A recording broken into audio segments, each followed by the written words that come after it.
Hi, everybody. Welcome. So welcome to our speech and debate showcase. And this is where we're going to have members from the speech and debate team, CMST 12, here at Butte College, give you a sampling of different performances that we've been practicing and competing with over the course of the semester.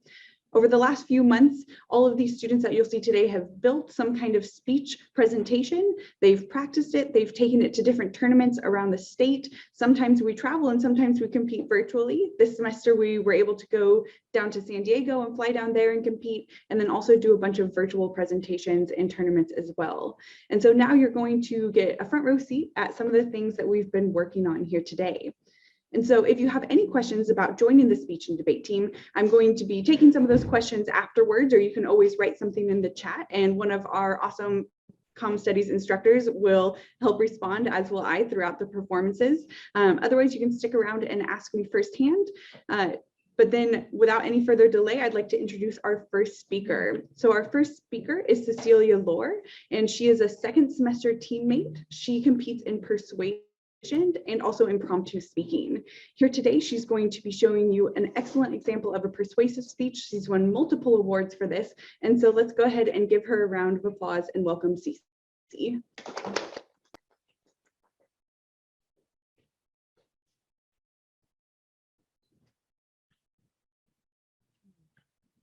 In 2019, the Worinoi people, an indigenous group, emerged from the canopies of the Amazon rainforest, ceremonial spears in hand, to stand in a Brazilian courtroom. They stood united, awaiting the verdict of their landmark case against a Brazilian gas company. The company had stolen their ancestral lands to deforest for profit, and the 2,000-member tribe was fighting to get it back. Against all odds, the tribe won.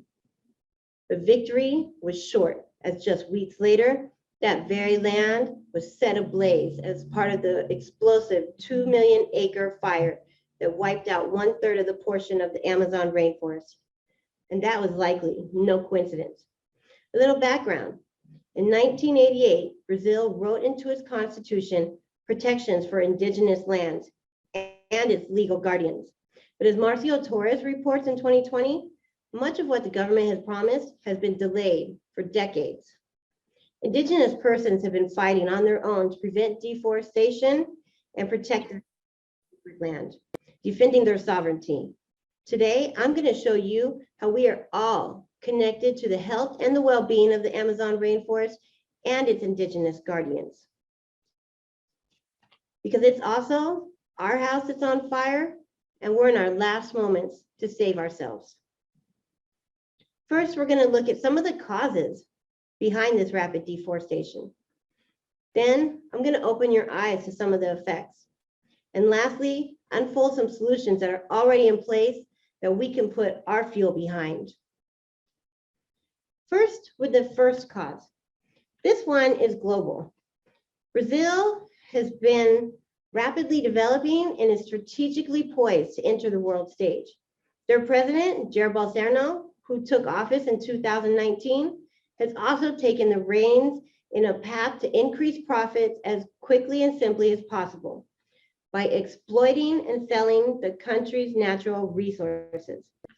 While Bolsonaro is very much to blame here at the direction his administration is taking, we must look who's funding this, and it's foreign buyers. The Chinese government is a large funder and influencer behind the deforestation of the Amazon. The country's mass production profits require raw material that country cannot sustain on its own. Once the land has been raised, then it can be used for raising cattle to feed the world's insatiable appetite for beef. Monangabe, a South American news outlet, stressed this when they reported in 2020 that 75% of the deforestation that we're seeing in the Amazon is to raise cattle, and that's going to export markets. And it's easy to point our finger across the world, but we need to look at our second cause, which is right here at home in our insatiable consumer behaviors. Mighty Earth, an environmental organization, stated that 60% of the leather exports of Brazil are coming to the US. That's shoes, belts, car upholstery. Just look around us. Our products are made off the corpse of this earth, and that has shockingly inhumane effects. The first effect is something we're all familiar with here in California, hazardous air quality. Discovery in 2020 noted that the Amazon is the lungs of the world, and for good reason. This region produces 20% of the world's oxygen, plays a key role in filtering out pollutants, and absorbs 5% of the CO2 emissions that we create. We all need this region. However, as NPR reported, the government's lack of accountability and protections for these lands is emboldening foreign invaders to come in and do logging, ranching, and land grabbing of all kinds. And depleting the forests are one thing, but the way it's being done only increases the devastation. When the land is raised and the large timber sent off for sale, the smaller underbrush, the natural ecosystem of the environment, is burnt back, leaving these areas blanketed in smoke for months at a time. The Human Rights Watch intervened in 2019 and found that 45,000 people in just this region were hospitalized with respiratory distress due to hazardous air qualities. 2020 is much worse, and we're not even over yet. However, Bolsonaro, at his speech at the General UN Assembly, doubled down, saying that the Amazon is not the lungs of the forest, and the world has no stake in what happens on Brazilian ground. And it's not just land. The brunt of the devastation is felt by indigenous groups as their homes are destroyed and ancient cultures pushed to extinction. As noted before, this land was earmarked for protection, and the government, failing to follow through, has invited in all kinds of corrupt foreign markets. We heard what happened to the Woronori people earlier. Similar is true for the Kootenawa tribe. They have fought for their survival since the turn of the century, forced off-grid, deep into the forest, away from the eyes of the government, for fear of genocide and enslavement. Now, with only about 100 members remaining, they are committed to building alliances and making bridges to protect the forest and the sacred practices that they've passed down for generations to defend it. But if their land is taken, none of their sacred ceremonies or offerings will be strong enough to keep them alive, or those traditions that have protected us all for generations. So now that we understand a few of the causes and some of the effects, we'll explore some of the solutions. First, we must support our country's leaders' initiatives in holding the Brazilian government accountable for their devastation by supporting healthy climate change. The American Progress Green Report earlier this year noted that Biden has affirmed the urgency of addressing Bolsonaro's policies. Bolsonaro wants stronger economic ties with the US. It's for him to choose the carrot or the stick. And with the US being such a large importer from Brazil, it's time to put our money where our mouth is. Second, we must address our consumerism in all this. A large part of the reason to deforest in the first place is to meet the short-term wants of consumers with no regard for the long-term damage. That means understanding the origins of the products we buy and making sustainable choices. Check out the Green Star Project online. It's a resource for ethical consumerism, a space where consumers like you and I can go to reward and rate companies on their ethical, sustainable practices. You'll even find your next pair of sustainable high-top vegan sneakers there. And lastly, is to support the indigenous land conservation efforts. According to Scientific America in 2020, indigenous land ownership directly correlates to less deforestation. Indigenous landowners are economically vulnerable. They're often forced to sell their land simply to buy shoes and food and basic needs for their family. With Guardians of the Rainforest programs, outsiders can fund the indigenous landowners to continue their sustainable practices, and more importantly, pass that guardian torch on to the future generations. I've prepared a document that my coach is going to add into this chat.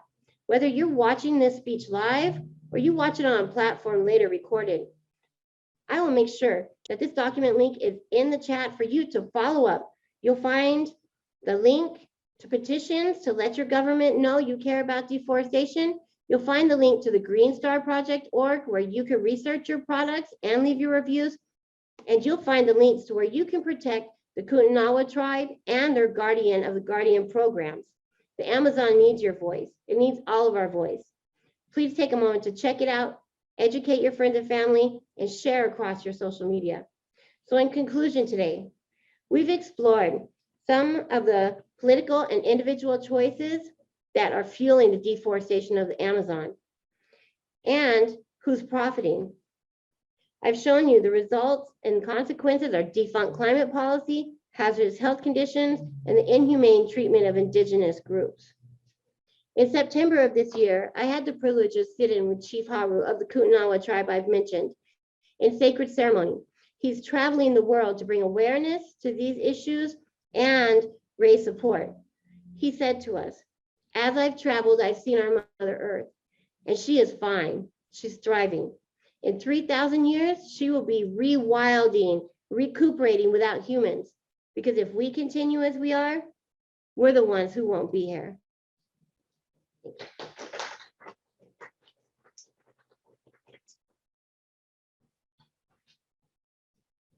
Awesome. Thank you so much, Cece. And so our next performer is going to be David Robinson. He is in his last semester here at Butte College. He is a communication studies major. And so this type of performance that he's going to be sharing with you today is called an after dinner speech. Just like after a heavy meal, you want something light and sweet like dessert. And that's exactly what this type of performance is. It's intended to persuade or inform, but also to make you laugh. And so while you don't have to have your cameras on, if you would like to have your cameras on, but stay on mute, that way it's kind of nice to see people laugh if you think his jokes are funny. So please feel free to turn your cameras on and laugh with him as he gives us this presentation now. Come on, David.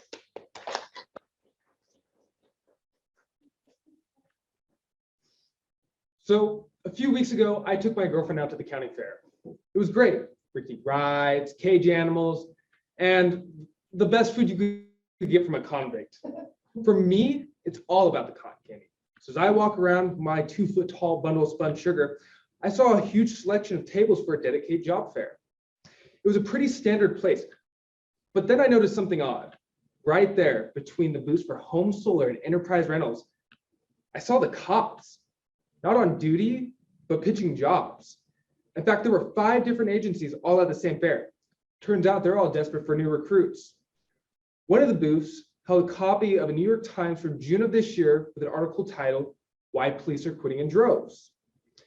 As I licked the candy from my fingers, I flipped through the pages. Turns out they are. And that means big problems in law enforcement, besides, all the other problems.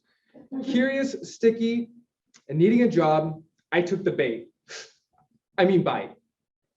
So let's first dig into some effects, try to stomach some of the causes, before finally digesting some of the solutions for this issue. Because cops pitching careers at a fair is super weird. And by fair standards, that's saying a lot. So the problem is simple. Police are leaving the field. Who are you gonna call? No, really, who are you gonna call? Let's unpack the problem with this. First by looking at the numbers and then by the impact. While the severity of the officer shortage varies from department to department, the national trend is clear. NPR reports back in 2018, the number has been falling since 2013. According to the police forum earlier this year, in 2019, we saw resignations of 7 officers per 100. But that's already increased in 2021 to 9 officers per 100. At this rate, we're losing more bodies than to the milk crate challenge. But on a smaller scale, some areas are being hit hard. In April, AP News reports that in 2020, 200 Seattle officers quit at the same time and 66 more this year. In the Chicago Sun-Times, France Spielman from January shares how in Chicago, 560 officers retired in 2020, which is 15% more than in the previous year. And in New York, they saw 2,500 retirees, doubling the number in the previous year. But to understand the problem, we should also know how this impacts us. First, how often do we even need police? According to Walden University Criminal Justice Program, they report in 1 year, we see an average of 240 million 911 calls, roughly 600,000 per day. And while this can make it sound like the police are running around, guns drawn all day, really only 4% of the calls are violent crimes. According to NPR in June 2020, most calls are service calls. For example, in Sacramento, 32% of the calls are non-criminal, 19 are traffic, 18 are proactive, 12 are property crimes, 9 are medical, and the rest are for donut orders. The numbers are pretty much in the same comparisons to points like Maryland and New Orleans, except obviously for their beignets. If we're seeing a shortage of officers, that means our general calls can go unanswered. That's bad for us, but really bad for the officers that stay. One of the problems here is that officers are being spread too thin, which means working massive amount of overtime. And you know what that means, right? Money. Well, yeah, and the mental and physical stress issues, but the money. But anyways, yeah, the shortages can also mean hiring standards are lowered to get more officers in, hence this whole fair theme I got going on here. That is real. Departments are looking anywhere they can find recruits while simultaneously relaxing rules, lowering testing thresholds, and I hear even some places are even hiring women. Whoa. So now that we've indulged in some of the problems, let's dig into those causes. Same as the amount of cavities I got from that cotton candy, there are 2 causes. First, with changing risk and reward, and second, with personal and mental health. First, policing has been in the spotlight in recent years, for good and bad. But the truth of the matter is that the risk has increased and communities have sadly lost their trust. Nobody wants this, especially not the police. The number 1 reason most police officers go into the field is because they're looking for an exciting career. But that doesn't really help our point. So I'm going to go to the second leading reason, which is to help people be a part of building the community. According to Dolan Consulting Group 2019's national survey, officers want to live, work, and help in their local areas. And it can be really frustrating when they don't feel reciprocated. Clearly, there have been horrible events where police have done unthinkable things, and there needs to be accountability for that. According to New York Times, in 2020, trust in police has been its lowest than in 27 years of measurement. For those who are trying to do good, it can make it hard to weed out the bad officers if they don't feel reciprocated by anyone else. But really, this is an ADS speech. So here's more of what you wanted to hear. Why did the cop smell so bad? Because he was on duty. I knew it. Anyways. Our second cause is that, like everyone that watches The Bachelor, officers experience high rates of mental health concerns.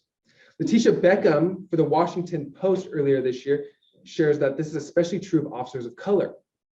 The stress of the job, dealing with mental health crisis in our community, add to the lack of trust of those who serve and being overworked. I mean, imagine if this was happening to teachers. Meanwhile, police officers' risk of suicide has increased, making more officers wanting to leave. Especially since in this same article, we've seen that most departments do not provide adequate mental health help or stigmatize even seeking help. Some truly should leave, but to those that stay, we need to make sure they have support to do right by the job and the people they serve. Otherwise, they might go and lower themselves to working for the Space Force or something. Yeah, that's still a thing. So here we are. That was a lot to force down.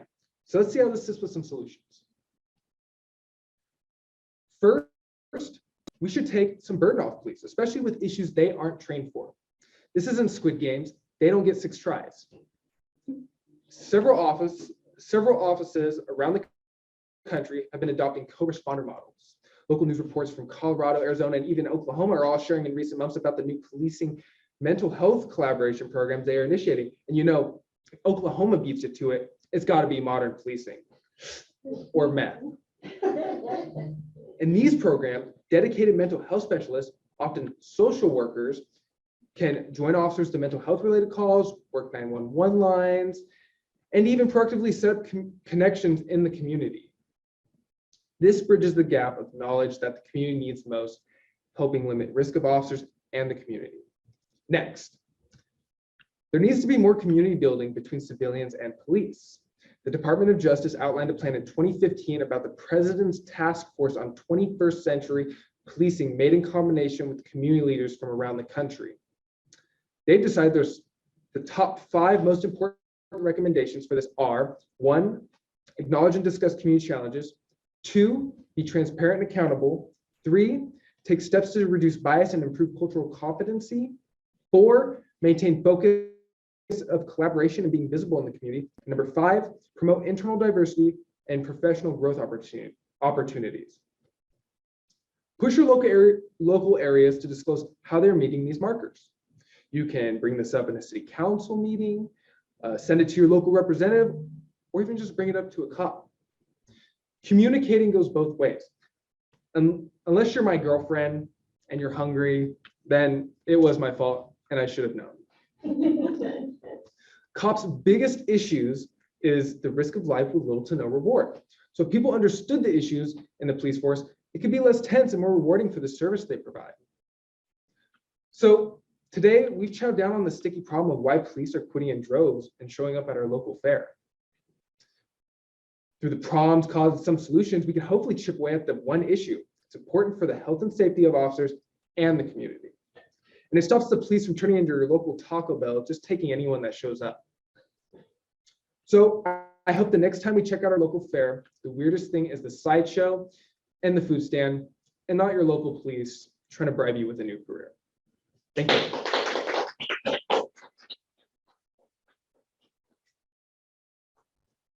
Awesome. Thank you, David. And so our third performer is going to be Deanna Leone. And here she's going to be giving a sample of her award-winning persuasive speech. Diana is in her first semester on the team, but also her last semester at Butte College. So we're sad to see her go. So let's welcome Deanna Leone. This September, we collectively held our breaths as millions of children, adolescents, and adults headed back to school.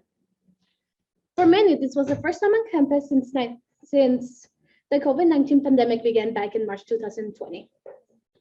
At the same time, millions of people across the states celebrated Deaf Awareness Month. According to the American Society for Deaf Children, this is a time to help raise awareness about language, culture, and diversity of the deaf community. All of us are aware of the challenges we are facing in schools when it comes to COVID. We've experienced it firsthand. But as we've made adjustments and kept pushing forward, many have failed to recognize how these practices have had a greater impact on the already marginalized hearing impaired among us. According to the National Institute of Health, this year alone, 466 million people worldwide have hearing loss. In the United States, there are over 37 million. In the process of negotiating safety, we must consider the detriment we accidentally caused. Today, let's explore the causes, the effects, and some solutions to the compounded trauma COVID has had on those in the deaf community, because adapting our behaviors should be accessible for everyone. For causes, we will be reviewing how COVID precautions make it extra hard for the deaf community. There are 2 main causes to the audit burden of the deaf community. First, with masks, second, with subpar technology. With masks, the issue is largely a visual one. Lip reading is a primary way that people with hearing impairments can supplement sign language or infer information from people who don't sign. The Verge earlier this year reported the feelings from Beatrice Birchland, a deaf yoga instructor. She says, before I would rely on lip reading and recital hearing to communicate with everyone from cashiers to bank tellers to dentists and more. With masks, I sometimes don't even realize if anyone's talking to me, which can lead to some pretty awkward encounters. Additionally, visually seeing the mouth is part of American Sign Language. Mouth morphemes is the way the mouth is shaped to display different meanings and grammatical aspects of American Sign Language. Facial expressions also help others understand what tone we are going for. For example, this is the sign for happy. But when sign like this or like this, you can't really understand and see what tone I'm going for. But now that you can clearly see my face and I'm signing it like this, you can see that I'm happy, enthusiastic, and I mean it. But if I'm signing it like this, you can see the tone that I'm going for. I don't actually mean that I'm happy. I'm mostly sad. But it goes beyond lip reading. Deaf individuals rely on the ability to read facial cues and facial expressions to add context to what is being communicated. According to the CDC guidelines on masks, they should completely cover your nose and mouth and fit snugly against the face with no gaps. This means over half of the face is covered by the mask, severely limiting the ability for people to interpret tone. It is a common mistake to think it's just hands flapping in the air, but it's more. It involves the body, the face, everything. It's clear to see that masks are prohibited, but so is the technology we've come to rely on to try and fill this gap. Video calls have become the default to our pandemic rules, and while this is better than nothing, for most of us, deaf individuals can be left out while on video calls. Consider how spotty the internet is and how it impacts even us that are hearing. This is referred to as dinner table syndrome, a common occurrence in which deaf people are excluded from a conversation in a group of hearing people. That is actually worsening in the new virtual world, explains Sarah Novick last October to USA News. As a deaf person herself, Sarah laments that closed captions are not always provided, and when they are, they can be wildly inaccurate. Even then, the fallback option of lip reading can be difficult due to poor visuals and even worse connection. So now that we've explored some of the causes, let's put a face on the effects, what the effects have been. The effects are twofold and largely stem from the significant strain put on the deaf community. First, mental health problems have skyrocketed for the hearing impaired since COVID-19 broke out. Deaf individuals already face challenges and stressors beyond those that hearing individuals do in their regular lives. In recent years, there have been studies and revelations about this in research. For example, Fellinger's 2012 mental health study in The Lancet found that deaf individuals are already predisposed to mental health problems, yet very little research has been done to improve the conditions. In the Journal of Community Psychology, Majali and Alonso from this year report that social isolation often appears as fear for others, aggression, anxiety, and fear of future chaos. Due to sensory limitations, deaf individuals may have a range of psychological traits, making them more vulnerable when compared to hearing individuals. Combine that with the previously mentioned isolators of masks and technology, and it's clear to see the results of permanent stress compounding mental health problems. Lastly, the pandemic has highlighted the limitations that already exist in the deaf community. For example, Boston University School of Health reported that even before the pandemic, deaf individuals who communicate using sign language frequently do not have access and efficient communication in the healthcare system, which deprives them of critical health information and qualified healthcare. Deaf and hard of hearing individuals also worry that hospitals tightening visitor registration restrictions will mean they won't be able to bring interpreters to the medical appointment.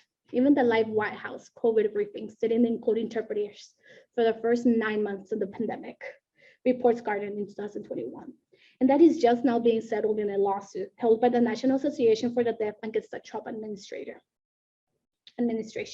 The highest office in the land didn't provide interpretation services, and that doesn't bode well with the local hospitals.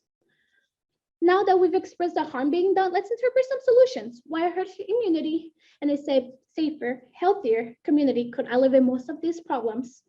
This isn't really on our purview here. Instead, we should look at ways we can take immediate action to support deaf individuals in our community right now. First, we can all switch to face masks with clear panels. Simply being able to see the lower half of the face will solve a whole host of communication barriers. The National Deaf Center outlines the simplest way for improving the situation for all involved. Look, nobody likes the feelings of wearing masks, and having your mouth shut can feel weird, but it's the simplest way to include people whether you're able to sign or not. After my speech, I'll drop a link to some cost-effective and FDA compliant masks with clear windows. Pass this along to your coaches, your teachers, and your campus administrators. Next, we need to close the gap of accessibility in other spaces, starting with schools and medical facilities. For schools, we need to do better about recording and transcribing information while anticipating technical issues. Educators can coordinate with access providers to offer interpret classes in real time, allowing participation from students during live session. But the job starts before that, by providing lecture notes, slide, and other resources to review before and after class. Zoom has done a fairly good job by advancing the technology and providing live transcript, but it's still up to the educators to enable those functions. These same guidelines can apply to all medical facilities, as they also operate under the American with Disabilities Act mandate. Essential health information needs to be written, interpreted, or transcribed in real time. The National Deaf Center provides guides for practical application and resources to meet those needs. The National Association for the Deaf provides a comprehensive list of consideration for communicating respectfully and preserving autonomy on their website specific to the needs of the deaf community during COVID. These second links that I already sent include resources like speech-to-text app, live interpreting services, and transcription services for deaf individuals to communicate back to. With all the limits to technology, with all the limits of technology, we can also embrace the tools it's provided. Today, we've discussed the causes of this additional burden of the pandemic has laid on the deaf community. We've examined the effects that only widen the gaps before finally offering some solutions for organizations and ourselves. This isn't a problem of the future, it's happening right now. And unfortunately, many of those suffering are forced to suffer alone. But through some personal action and taking the first step with the resources available, we can be part of the solution. It may seem like a small action, but for those that help, the impact is immeasurable. Thank you.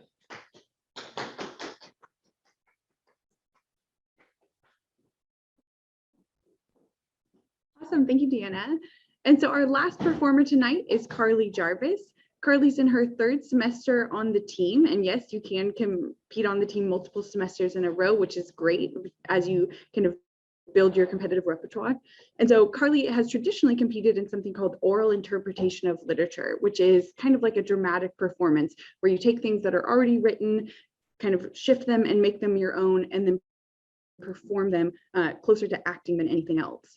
But this semester, she wanted to try something different. And so we're closing out our session today with another after dinner speech. So again, this is one of those funny speeches that's meant to inform and persuade, but also make you laugh. So feel free to have your cameras on. So again, we can show Carly how funny she is, and let's give her a round of applause.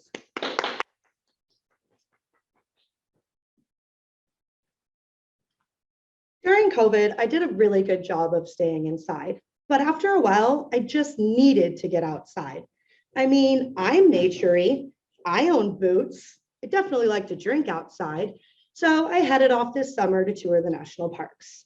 Started at the Grand Canyon, zipped my way through Zion, and landed in Yellowstone. But it didn't take me long to notice the wildlife was just going nuts. Now, I'm not talking buffalo and squirrels. I'm talking tourists.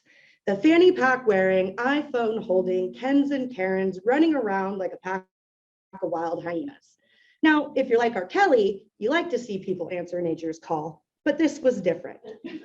According to Phil Luciano in his article from this year titled, "Don't Poke the Turkeys," guest bad behavior at parks are leaving the animals upset, and I'm a little peeved too. So rather than continuing en route to Old Faithful, let's take a detour and figure out the problem of people and animals getting hurt, what would cause people to be so stupid, and some creative solutions besides shooting people on sight. Because if we're going to enjoy nature's bounty, we better not do to the animals what we're doing to our planet. Y'all know what I'm talking about. Like any good fork in the road, the problem is two-sided. First, with people getting hurt, and secondly, animals too. As stated before, violent encounters between animals and humans are on the rise. According to Field and Stream 2021, bear attacks have been increasing in the lower 48, with 6 fatal attacks and dozens more non-fatal, yet still gruesome attacks. I'm sure you've all come across one of those Facebook clips of some sad person getting pummeled in a parking lot somewhere. Take, for example, the Denver Channel 7 video news clip from 2019 of a woman in Estes Park who walked a little too close to a bull elk. The elk knocked the woman down and proceeded to hit her in the back several times with his antlers. Onlookers ran screaming. However, as soon as that elk walked away, they all just went back to the scene and then were surprised when they were attacked by another elk. Just take a look at this human disaster. Now take a look at the picture from the actual accident accident.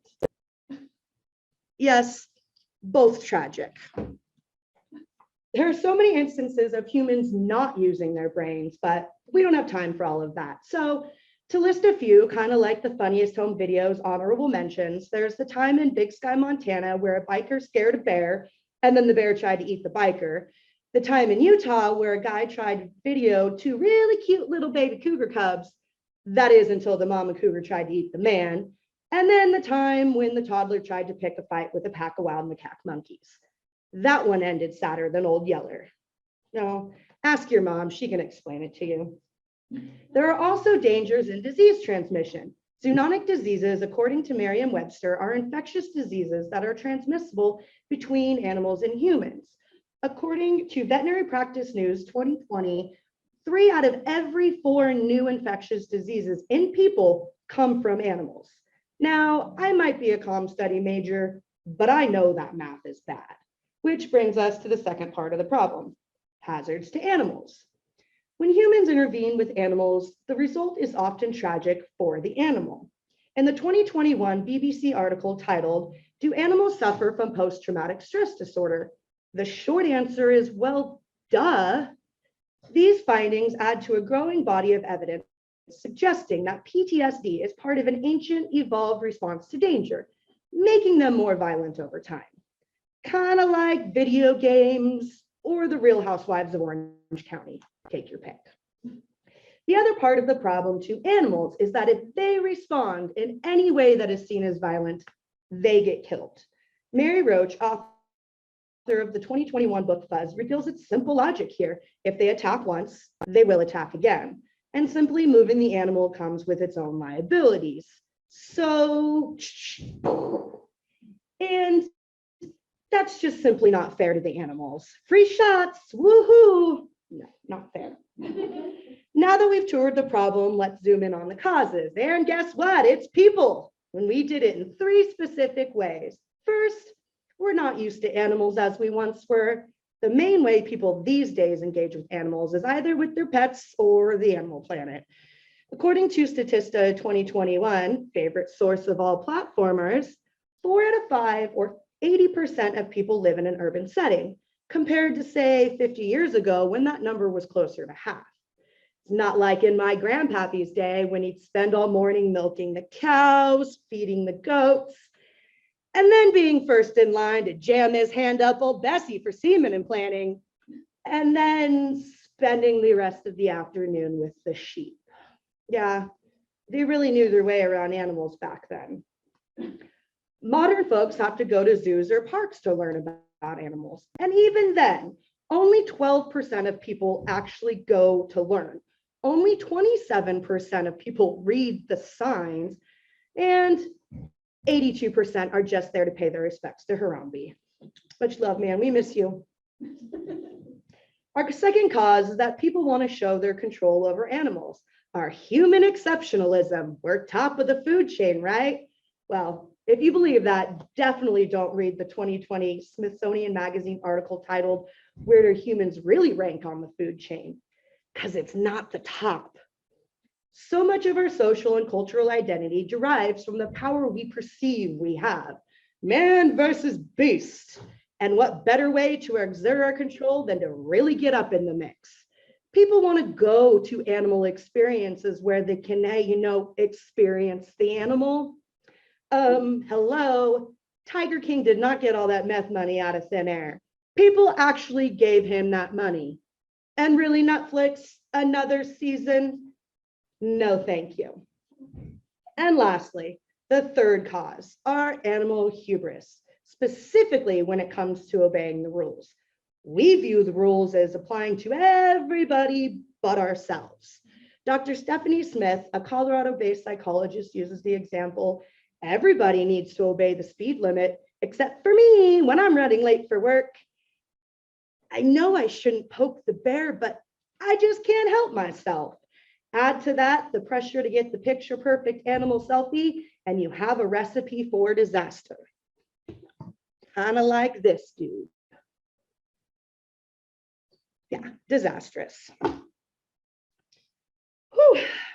That was actually painful to get through. Like, I have an actual migraine from reading so much complete insanity. So, you ready? Solutions. First, guaranteeing liability. People should have to sign a waiver when they enter a state or national park, stating that if they or their children do anything which causes harm to an animal, there will be repercussions. This will most likely come in the form of fines, and a lot of parks already have infrastructure for this through reservation systems, and some actually already have fines for things like littering and leaving your food out. Makes sense to me. But if you want to get more creative, I think there should be a special cage set directly in the middle of the park.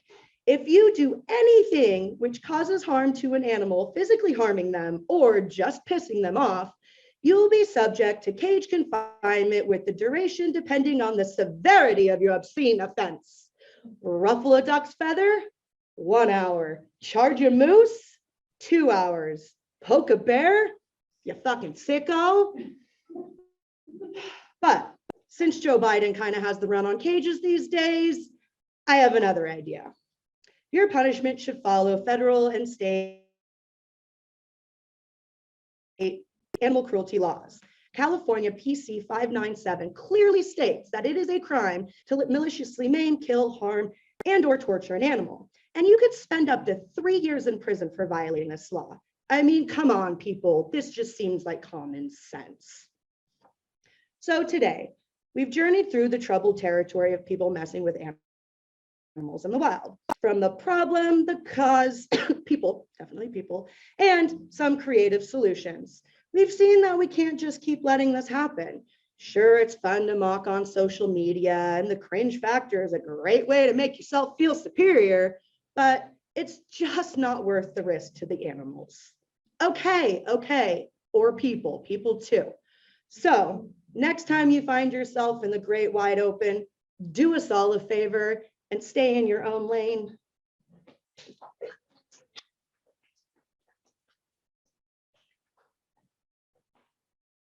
Awesome. Thank you, Carly. Thank you again to our wonderful performers from the speech and debate team. If you're interested in getting involved with speech and debate, or if you know somebody you think would be good at it or just enjoy growing their speech skills, encourage them to enroll in CMST 12. We're going to be continuing to travel and do fun activities and compete throughout the state and beyond in the spring. It's repeated every semester, and so this is a great opportunity for you and others that are looking for something a little bit different and a way to get more involved in the campus. So again, round of applause for our wonderful speakers on the speech and debate team. Thank you again so much for coming. If you're here for a class and extra credit, please make sure that you leave your name in the chat so that your instructor can get notice of exactly who is here. If you have any questions, please stick around and I'm happy to answer them. Again, thank you so much for being here. Thanks, guys.